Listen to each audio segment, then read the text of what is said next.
নমস্কার শ্রোতা বন্ধুরা, ঋতুধারা মনোরমা সাধু ইউটিউব চ্যানেলে সকলকে স্বাগত জানাই। আশা করি সবাই সুস্থ আছেন, আনন্দে আছেন। আজ একটি অসাধারণ ছোট গল্প আপনাদের শোনাতে চলেছি। গল্পটি কার বলুন তো? গল্পটি লিখেছেন আমাদের প্রাণের ঠাকুর রবীন্দ্রনাথ ঠাকুর। আচ্ছা, আপনারা কি তার ছোট গল্প লেখার ইতিহাস কিছুটা শুনেছেন? বন্ধু জগদীশচন্দ্র বসু যখন সাধনা, হিতবাদী এই সমস্ত পত্রিকা প্রকাশ করছিলেন, তখন রবি ঠাকুরকে বলেছিলেন, গুরুদেব, আপনি তো যা লেখেন তাই সোনায় ফলে যায়, তাহলে কিছু ছোট ছোট গল্প লিখুন যাতে আমাদের এই সাধনা হিতবাদী পত্রিকার পৃষ্ঠা পূরণ হয়।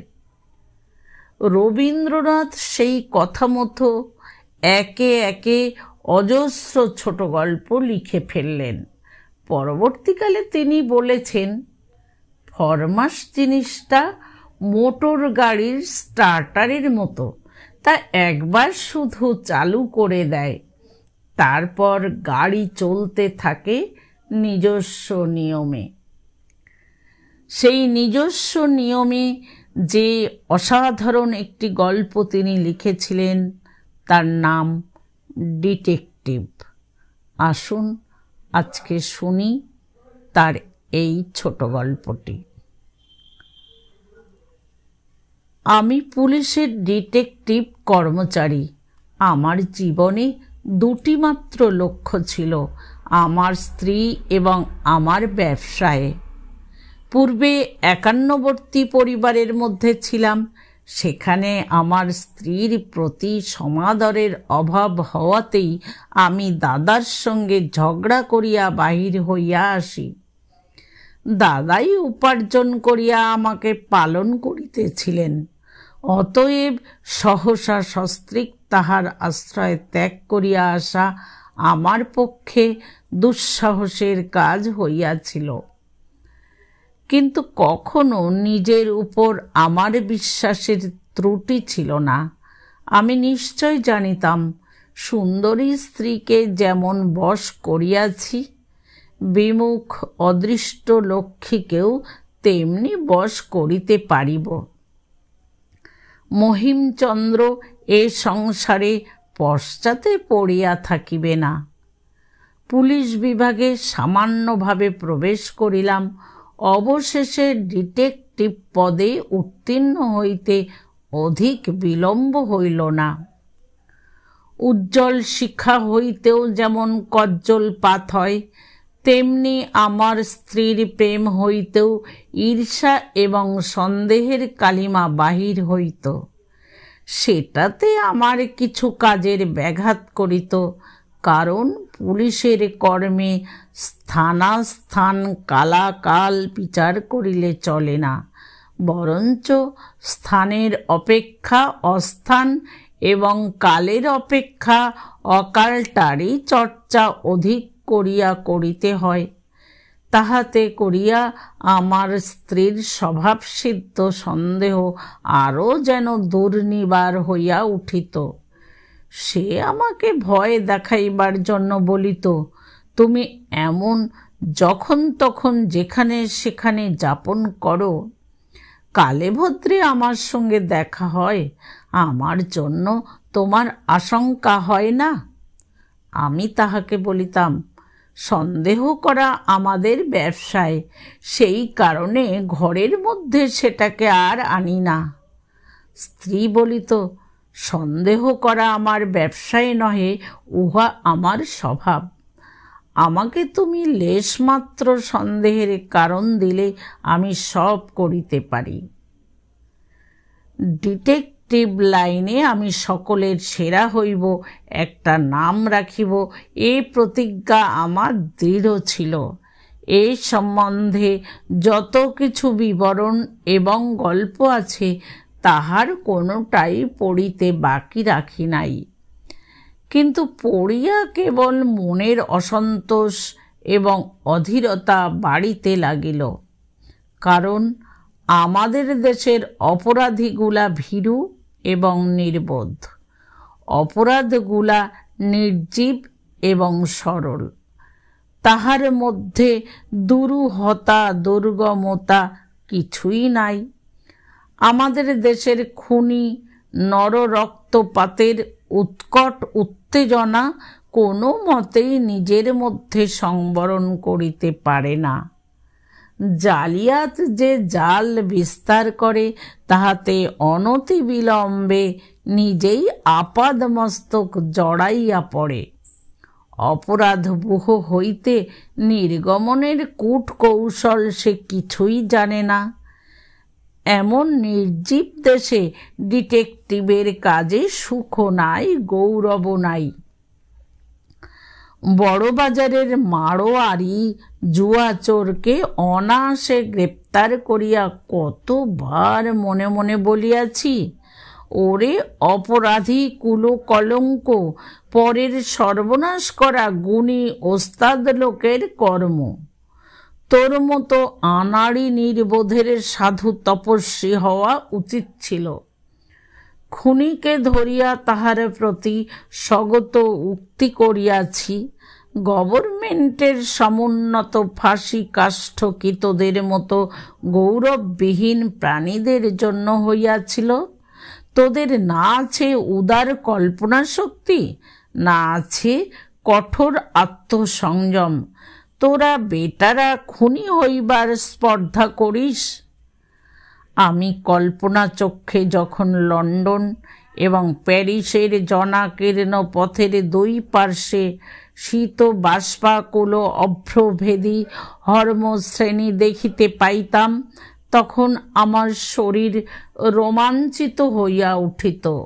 মনে মনে ভাবিতাম, এই হর্মরাজি এবং পথ উপপথের মধ্য দিয়া যেমন জনস্রোত, কর্মস্রোত, উৎসব স্রোত, সৌন্দর্য স্রোত অহরহ বইহা যাইতেছে, তেমনি সর্বত্রই একটা হিংস্র কুটিল কৃষ্ণ কুঞ্চিত ভয়ঙ্কর অপরাধ প্রবাহ তলে তলে আপনার পথ করিয়া চলিয়াছে।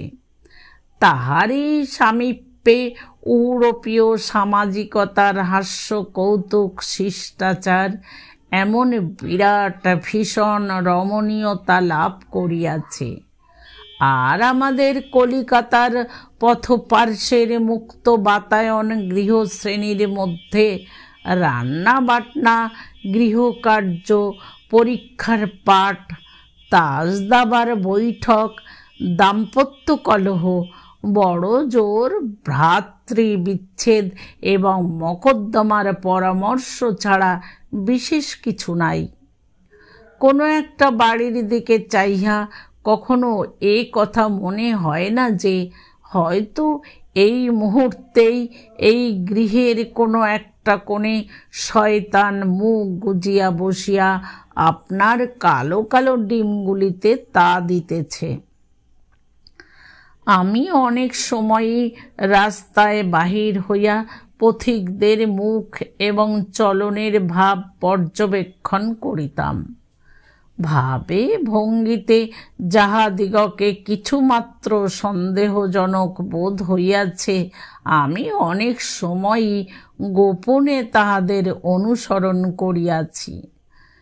তাহাদের নাম ধাম ইতিহাস অনুসন্ধান করিয়াছি। অবশেষে পরম নৈরাশ্যের সহিত আবিষ্কার করিয়াছি তাহারা নিষ্কলঙ্ক ভালো মানুষ। এমনকি তাহাদের আত্মীয় বান্ধবেরাও তাহাদের সম্বন্ধে আড়ালে কোনো প্রকার গুরুতর মিথ্যা অপবাদও প্রচার করে না।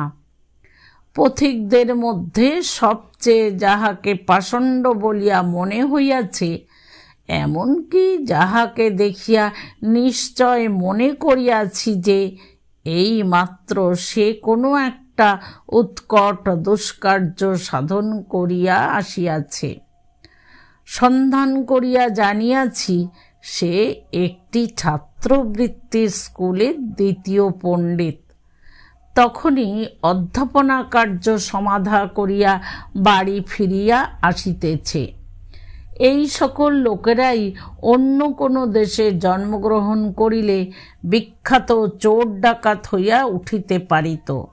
কেবল যথোচিত জীবনী শক্তি এবং যথেষ্ট পরিমাণ পৌরুষের অভাবেই আমাদের দেশে ইহারা কেবল পণ্ডিতি করিয়া বৃদ্ধ বয়সে পেনশন লইয়া মরে। বহু চেষ্টা ও সন্ধানের পর এই দ্বিতীয় পণ্ডিতটার নিরীহতার প্রতি আমার যেরূপ সুগভীর অশ্রদ্ধা জন্মিয়াছিল, কোনো অতি ক্ষুদ্র ঘটি বাটি চোরের প্রতি তেমন হয় নাই।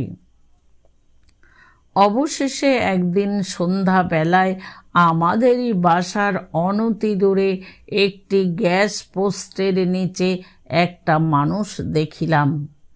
বিনা আবশ্যকে সে উৎসুকভাবে একই স্থানে ঘুরিতেছে ফিরিতেছে।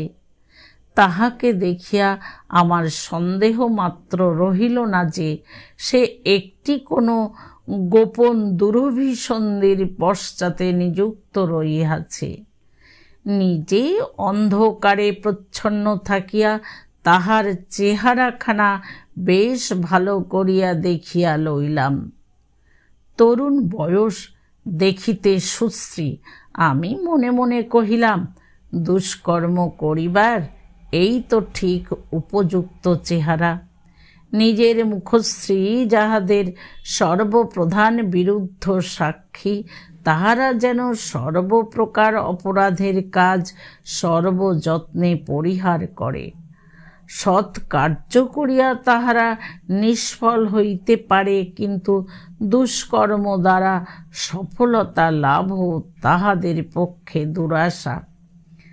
দেখিলাম এই ছোকরাটির চেহারাটাই ইহার সর্বপ্রধান বাহাদুরি।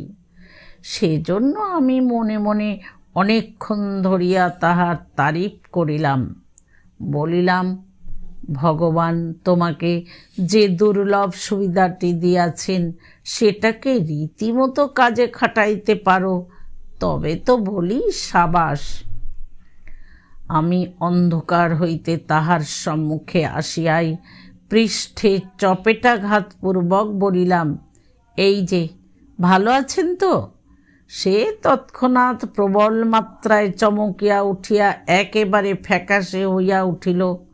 আমি কহিলাম, মাপ করিবেন, ভুল হইয়াছে। হঠাৎ আপনাকে অন্য লোক ঠাওরাইয়াছিলাম। মনে করিলাম কিছুমাত্র ভুল করি নাই। যাহা ঠাওরাইয়াছিলাম তাই বটে, কিন্তু এতটা অধিক চমকাইয়া ওঠা তাহার পক্ষে অনুপযুক্ত হইয়াছিল। ইহাতে আমি কিছু ক্ষুণ্ণ হইলাম। নিজের শরীরের প্রতি তাহার আরও অধিক দখল থাকা উচিত ছিল, কিন্তু শ্রেষ্ঠতার সম্পূর্ণ আদর্শ অপরাধী শ্রেণীর মধ্যেও বিরল। চোরকেও সেরা চোর করিয়া তুলিতে প্রকৃতি কৃপণতা করিয়া থাকে। অন্তরালে আসিয়া দেখিলাম সে ত্রস্তভাবে গ্যাস পোস্ট ছাড়িয়া চলিয়া গেল। পিছনে পিছনে গেলাম। দেখিলাম গোলদিঘির মধ্যে প্রবেশ করিয়া পুষ্করিণী তীরে তৃণশয্যার উপর চিত হইয়া শুইয়া পড়িল। আমি ভাবিলাম, উপায় চিন্তার এ একটা স্থান বটে। গ্যাস পোস্টের তলদেশের অপেক্ষা অনেকাংশে ভালো। লোকে যদি কিছু সন্দেহ করে তো বড় জোর এই ভাবিতে পারে যে ছোকরাটি অন্ধকার আকাশে প্রেয়সীর মুখচন্দ্র অঙ্কিত করিয়া কৃষ্ণপক্ষ রাত্রির অভাব পূরণ করিতেছে। ছেলেটির প্রতি উত্তরোত্তর আমার চিত্ত আকৃষ্ট হইতে লাগিল। অনুসন্ধান করিয়া তাহার বাসা জানিলাম। মনমথ তাহার নাম। সে কলেজের ছাত্র। পরীক্ষা ফেল করিয়া গ্রীষ্মাবকাশে ঘুরিয়া ঘুরিয়া বেড়াইতেছে। তাহার বাসার সহবাসী ছাত্রগণ সকলেই আপন আপন বাড়ি চলিয়া গেছে। দীর্ঘ অবকাশকালে সকল ছাত্রই বাসা ছাড়িয়া পালায়। এই লোকটিকে কোন দুষ্ট গ্রহ ছুটি দিতেছে না সেটা বাহির করিতে কৃত সংকল্প হইলাম। আমিও ছাত্র সাজিয়া তাহার বাসার এক অংশ গ্রহণ করিলাম। প্রথম দিন যখন সে আমাকে দেখিল, কেমন একরকম করিয়া সে আমার মুখের দিকে চাহিল, তাহার ভাবটা ভালো বুঝিলাম না। যেন সে বিস্মিত, যেন সে আমার অভিপ্রায় বুঝিতে পারিয়াছে, এমনি একটা ভাব। বুঝিলাম শিকারীর উপযুক্ত শিকার বটে, ইহাকে সোজাভাবে ফস করিয়া কায়দা করা যাইবে না। অথচ যখন তাহার সহিত প্রণয় বন্ধনের চেষ্টা করিলাম, তখন সে ধরা দিতে কিছুমাত্র দ্বিধা করিল না। কিন্তু মনে হইল সেও আমাকে সুতীক্ষ্ণ দৃষ্টিতে দেখে, সেও আমাকে চিনিতে চায়। মনুষ্য চরিত্রের প্রতি এইরূপ সদা সতর্ক সজাগ কৌতূহল ইহা ওস্তাদের লক্ষণ। এত অল্প বয়সে এতটা চাতুরী দেখিয়া বড় খুশি হইলাম। মনে ভাবিলাম, মাঝখানে একজন রমণী না আনিলে এই অসাধারণ অকাল ধূর্ত ছেলেটির হৃদয় দ্বার উদ্ঘাটন করা সহজ হইবে না। একদিন গদ কণ্ঠে মন্মথকে বলিলাম, ভাই, একটি স্ত্রীলোককে আমি ভালোবাসি, কিন্তু সে আমাকে ভালোবাসে না। প্রথমটা সে যেন কিছু চকিতভাবে আমার মুখের দিকে চাহিল, তাহার পর ঈষৎ হাসিয়া কহিল, এরূপ দুর্যোগ বিরল নহে। এই প্রকার মজা করিবার জন্যই কৌতুকপর বিধাতা নরনারীর প্রভেদ করিয়াছেন। আমি কহিলাম, তোমার পরামর্শ ও সাহায্য চাহি। সে সম্মত হইল। আমি বানাইয়া বানাইয়া অনেক ইতিহাস কহিলাম। সে সাগ্রহে কৌতূহলের সমস্ত কথা শুনিল, কিন্তু অধিক কথা কহিল না। আমার ধারণা ছিল ভালোবাসার, বিশেষত গর্হিত ভালোবাসার। ব্যাপার প্রকাশ করিয়া বলিলে মানুষের মধ্যে অন্তরঙ্গতা দ্রুত বাড়িয়া ওঠে, কিন্তু বর্তমান ক্ষেত্রে তাহার কোনো লক্ষণ দেখা গেল না। ছোকরাটি পূর্বাপেক্ষা যেন চুপ মারিয়া গেল, অথচ সকল কথা যেন মনে গাঁথিয়া লইল। ছেলেটির প্রতি আমার ভক্তির সীমা রহিল না। এদিকে মন্মথ প্রত্যহ গোপনে দ্বার রোধ করিয়া কি করে এবং তাহার গোপন অভিসন্ধি কি রূপে কত দূর অগ্রসর হইতেছে আমি তাহার ঠিকানা করিতে পারিলাম না। অথচ অগ্রসর হইতেছিল তাহার সন্দেহ নাই। কি একটা নিগূঢ় ব্যাপারে সে ব্যাপৃত আছে এবং সম্প্রতি সেটা অত্যন্ত পরিপক্ব হইয়াছে। তাহা এই নবযুবকটির মুখ দেখিবা মাত্র বুঝা যাইত। আমি গোপন চাবিতে তাহার ডেস্ক খুলিয়া দেখিয়াছি, তাহাতে একটা অত্যন্ত দুর্বোধ কবিতার খাতা, কলেজের বক্তৃতার নোট এবং বাড়ির লোকের গোটা কতক অকিঞ্চিৎকর চিঠি ছাড়া আর কিছুই পাওয়া যায় নাই। কেবল বাড়ির চিঠি হইতে এই প্রমাণ হইয়াছে যে বাড়ি ফিরিবার জন্য আত্মীয় স্বজন বারংবার প্রবল অনুরোধ করিয়াছে।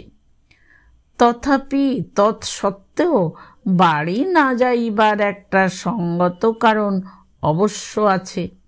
সেটা যদি ন্যায়সঙ্গত হইত তবে নিশ্চয় কথায় কথায় এতদিনে ফাঁস হইত।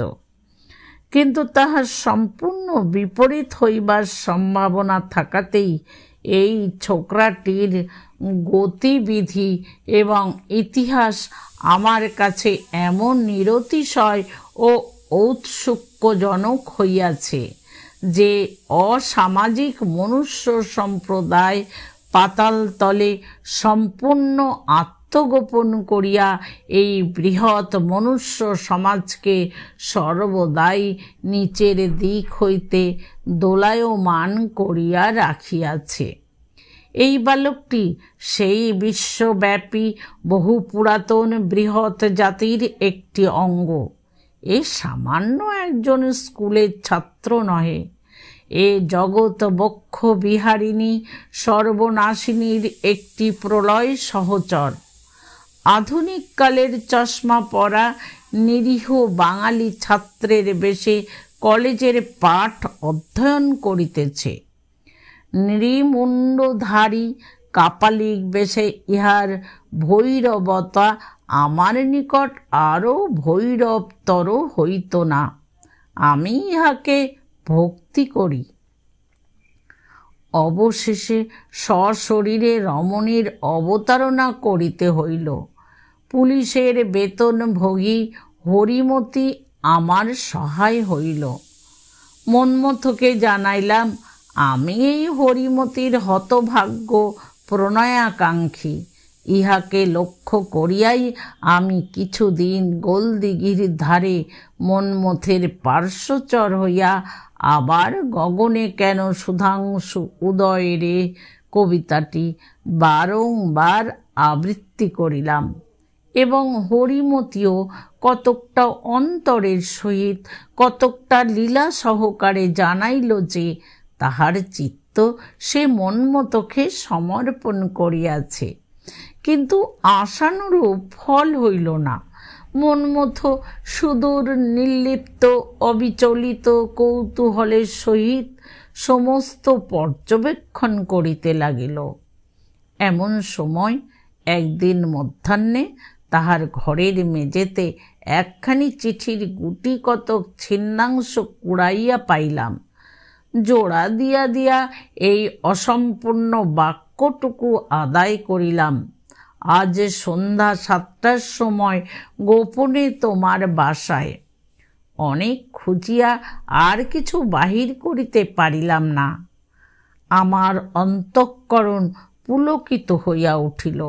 মাটির মধ্য হইতে কোনো বিলুপ্ত বংশ প্রাচীন প্রাণীর একখণ্ড হাড় পাইলে প্রত্ন জীবতত্ত্ববিদের কল্পনা যেমন মহানন্দে সজাগ হইয়া উঠে, আমারও সেই অবস্থা হইল।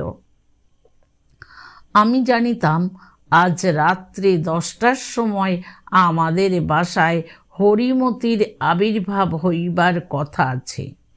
ইতিমধ্যে সন্ধ্যা 7টার সময় ব্যাপারখানা কি? ছেলেটির যেমন সাহস তেমনি তীক্ষ্ণ বুদ্ধি। যদি কোনো গোপন অপরাধের কাজ করিতে হয় তবে ঘরে যেদিন কোনো একটা বিশেষ হাঙ্গামা সেই দিন অবকাশ বুঝিয়া করা ভালো। প্রথমত প্রধান ব্যাপারের দিকে সকলের দৃষ্টি আকৃষ্ট থাকে। দ্বিতীয়ত যেদিন যেখানে কোনো বিশেষ সমাগম আছে সেদিন সেখানে কেহ ইচ্ছাপূর্বক কোনো গোপন ব্যাপারের অনুষ্ঠান করিবে ইহা কেহ সম্ভব মনে করে না। হঠাৎ আমার সন্দেহ হইল যে আমার সহিত এই নূতন বন্ধুত্ব এবং হরিমতির সহিত এই প্রেমাভিনয় ইহাকেও মন্মথ আপন কার্যসিদ্ধির উপায় করিয়া লইয়াছে। এই জন্যই সে আপনাকে ধরাও দেয় না, আপনাকে ছাড়াইয়াও লয় না। আমরা তাহাকে তাহার গোপন কার্য হইতে আড়াল করিয়া রাখিয়াছি। সকলেই মনে করিতেছে যে সে আমাদিগকে লইয়াই ব্যাপৃত রহিয়াছে। সেও সেই ভ্রম দূর করিতে চায় না। তর্কগুলা একবার ভাবিয়া দেখো। যে বিদেশি ছাত্র ছুটির সময় আত্মীয় স্বজনের অনুনয় বিনয় উপেক্ষা করিয়া শূন্য বাসায় একলা পড়িয়া থাকে। নির্জন স্থানে তাহার বিশেষ প্রয়োজন আছে এ বিষয়ে কাহারও সংশয় থাকিতে পারে না। অথচ আমি তাহার বাসায় আসিয়া তাহার নির্জনতা ভঙ্গ করিয়াছি এবং একটা রমণীর অবতারণা করিয়া নূতন উপদ্রব সৃজন করিয়াছি। কিন্তু ইহা সত্ত্বেও সে বিরক্ত হয় না, বাসা ছাড়ে না, আমাদের সঙ্গ হইতে দূরে থাকে না। অথচ হরিমতি অথবা আমার প্রতি তাহার তিলমাত্র আসক্তি জন্মে নাই, ইহা নিশ্চয় সত্য। এমনকি তাহার অসতর্ক অবস্থায় বারংবার লক্ষ্য করিয়া দেখিয়াছি আমাদের উভয়ের প্রতি তাহার একটা আন্তরিক ঘৃণা ক্রমেই যেন প্রবল হইয়া উঠিতেছে। ইহার একমাত্র তাৎপর্য এই যে সজনতার সাফাইটুকু রক্ষা করিয়া নির্জনতার সুবিধাটুকু ভোগ করিতে হইলে আমার মতো নবপরিচিত লোককে নিকটে রাখা সর্বাপেক্ষা সদুপায়, এবং কোনো বিষয়ে একান্ত মনে লিপ্ত হওয়ার পক্ষে রমণীর মতো এমন সহজ ছুতা আর কিছু নাই। ইতিপূর্বে মন্মথর আচরণ যেরূপ নিরর্থক এবং সন্দেহজনক ছিল, আমাদের আগমনের পর তাহার সম্পূর্ণ লোপ হইল। কিন্তু এতটা দূরের কথা মুহূর্তের মধ্যে বিচার করিয়া দেখিতে পারে এত বড় মতলবী লোক যে আমাদের বাংলাদেশে জন্মগ্রহণ করিতে পারে, ইহা চিন্তা করিয়া আমার হৃদয় উৎসাহে পূর্ণ হইয়া উঠিল। মনমতো কিছু যদি মনে না করিত, তবে আমি বোধহয় তাহাকে দুই হাতে বক্ষে চাপিয়া ধরিতে পারিতাম। সেদিন মন্মথর সঙ্গে দেখা হইবা মাত্র তাহাকে বলিলাম, আজ তোমাকে সন্ধ্যা 7টার সময় হোটেলে খাওয়াইব সংকল্প করিয়াছি। শুনিয়া সে একটু চমকিয়া উঠিল, পরে আত্মসংবরণ করিয়া কহিল, ভাই মাপ করো, আমার পাকযন্ত্রের অবস্থা আজ বড় শোচনীয়। হোটেলের খানায় মন্মথর কখনো কোনো কারণে অনভিরুচি দেখি নাই, আজ তাহার অন্তরিন্দ্রিয় নিশ্চয়ই নিতান্তই দুরূহ অবস্থায় উপনীত হইয়াছে। সেদিন সন্ধ্যার পূর্বভাগে আমার বাসায় থাকিবার কথা ছিল না, কিন্তু আমি সেদিন গায়ে পড়িয়া নানা কথা পাড়িয়া বৈকালের দিকে কিছুতেই আর উঠিবার গা করিলাম না। মনমতো মনে মনে অস্থির হইয়া উঠিতে লাগিল। আমার সকল মতের সঙ্গেই সে সম্পূর্ণ সম্মতি প্রকাশ করিল, কোনো তর্কের কিছুমাত্র প্রতিবাদ করিল না। অবশেষে ঘড়ির দিকে দৃষ্টিপাত করিয়া ব্যাকুল চিত্তে উঠিয়া দাঁড়াইয়া কহিল, হরিমতিকে আজ আনিতে যাইবে না? আমি সচকিতভাবে কহিলাম, হ্যাঁ হ্যাঁ, সে কথা ভুলিয়া গিয়াছিলাম। তুমি ভাই আহারাদি প্রস্তুত করিয়া রাখো, আমি ঠিক 10:30 রাত্রে তাহাকে এখানে আনিয়া উপস্থিত করিব। এই বলিয়া চলিয়া গেলাম। আনন্দের নেশা আমার সর্বশরীরের রক্তের মধ্যে সঞ্চরণ করিতে লাগিল। সন্ধ্যা 7 ঘটিকার প্রতি মন্মথের যে প্রকার ঔৎসুক্য দেখিলাম, আমার ঔৎসুক্য তদপেক্ষা অল্প ছিল না। আমি আমাদের বাসার অনতি দূরে প্রচ্ছন্ন থাকিয়া প্রেয়সী সমাগমোৎকণ্ঠিত প্রণয়ের ন্যায় মুহুর্মুহু ঘড়ি দেখিতে লাগিলাম। গোধূলির অন্ধকার ঘনীভূত হইয়া যখন রাজপথে গ্যাস জ্বালিবার সময় হইল, এমন সময় একটি রুদ্ধদ্বার পালকি আমাদের বাসার মধ্যে প্রবেশ করিল। ওই আচ্ছন্ন পালকিটির মধ্যে একটি অশ্রুসিক্ত অবগুণ্ঠিত পাপ, একটি মূর্তিমতী ট্র্যাজেডি, কলেজের ছাত্র নিবাসের মধ্যে গুটি কতক উড়ে বেহারার স্কন্ধে চাপিয়া সমুচ্চ হাই হুই শব্দে অত্যন্ত অনায়াসে সহজভাবে প্রবেশ করিতেছে কল্পনা করিয়া আমার সর্বশরীরে অপূর্ব পুলক সঞ্চার হইল। আমি আর বিলম্ব করিতে পারিলাম না। অনতিকাল পরে ধীরে ধীরে সিঁড়ি বাইহা দোতলায় উঠিলাম।